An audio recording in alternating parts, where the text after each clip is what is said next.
അസുരവംശം. Bureaucrat നായകരിൽ നിന്നും ചട്ടമ്പി നായകരിലേക്ക് വഴിമരുന്നിട്ട ഷാജി കൈലാസ് ചിത്രം. പിന്നീട് വന്ന ആറാം തമ്പുരാനും ശേഷം കണ്ടതുകൊണ്ടാണോ എന്നറിയില്ല, ഈ സിനിമ എന്നിൽ അത്ര ഭീകരതയൊന്നും ഉണ്ടാക്കിയില്ല. മാത്രവുമല്ല, മുരുകൻ എന്ന കഥാപാത്രം മനോജ് കെ ജയൻ്റെ കയ്യിൽ നിന്നതായി തോന്നിയില്ല.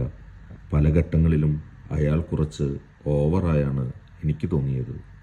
എന്നാൽ ദോസ്ത് വിശ്വനായ സിദ്ദീഖ് കുറച്ചുകൂടി ജെനുവിനായിരുന്നു. സിനിമ തുടങ്ങുന്നത് തന്നെ ഡീൽ ഫിക്സ് ചെയ്യുന്ന നന്മ നിറഞ്ഞ ചട്ടമ്പി നേതാവായ പാളയം മുരുകനിൽ നിന്നായിരുന്നു.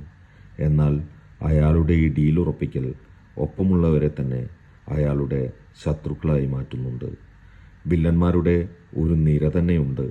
Mayor സ്വാമിയായി നരേന്ദ്രപ്രസാദും, ബോബിയായി സായ്കുമാറും, ഹുസൈനാജിയായി റിസബാബയും, മാണിയായി CI പോളും.